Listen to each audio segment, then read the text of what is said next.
শেখ হাসিনার পতনের পিছনে সমস্ত জাতির বিভিন্ন পর্যায়ের মানুষ, সাংবাদিক সহ সকলের কৃতিত্বে এই শেখ হাসিনার পতন হয়েছে। এই জিনিসটা স্বীকার করতে অসুবিধা আছে? তাহলে তো ঐক্যের কথা যে আমরা বলি, অনেক তো এখানে সৃষ্টি হয়েছে।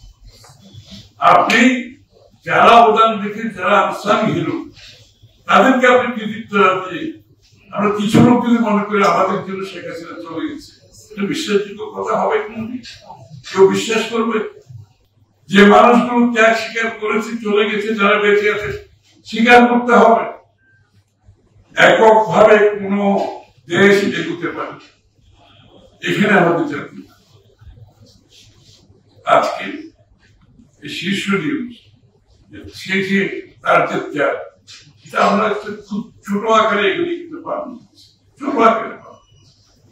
এই মানুষটার ত্যাগ আয়না করে গেছে, এটা বলেছে, সেই যে আয়না করে কারা গেছে না,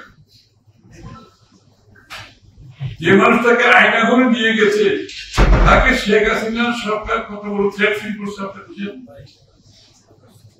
অনেককে তো আয়না করে নিয়ে যায়, অনেককে জেলে নিয়ে যায়, অনেকের মধ্যে মিথ্যা মামলা হয় না, অনেকে টিভির কাস্টডিতে সপ্তাহের সপ্তাহ নির্যাতিত হয়নি। তারাও বুঝছে এখন, তারা নাকি আন্দোলন করে শেখ হাসিনাকে বিদায় করে। কি মুশকিল! যেদিন শেখ হাসিনা পালিয়ে যায় সেদিনও তো আমরা জেলের ভিতরে, আমাদের সাথে 10,000 লোক গেলে 10,000 বেশিরভাগই বিএনপি নেতা, আমরা ইসলামের নেতা কর্মী আছে, মঞ্জু ছিল, আমাদের অনেকে ছিল, অনেকে।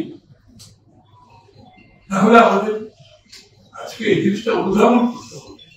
আমাদের ঐক্য ঐক্যতা বলতে থাকি, ঐক্যের জন্য তো আপনাকে সেই ঐক্যের মন মানসিকতা থাকতে হবে, আপনাকে গণতান্ত্রিক মন মানসিকতা থাকতে হবে, জনগণের মালিকানার কথাটা আপনি মাথায় রেখে আপনি ঐক্যের কথা বলতে পারবেন। আপনার সুবিধার জন্য ঐক্যের কথা বলতে সেটা ঐক্য হবে।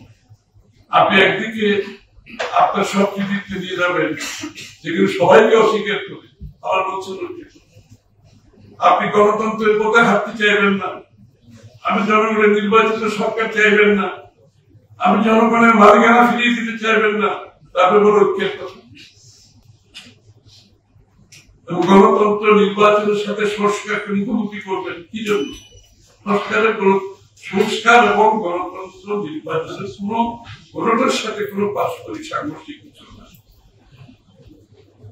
আমরা তো 7 বছর আগে থেকে সংস্কার কথা বলছি, তখন কারো মুখে সংস্কারের কথা শুনি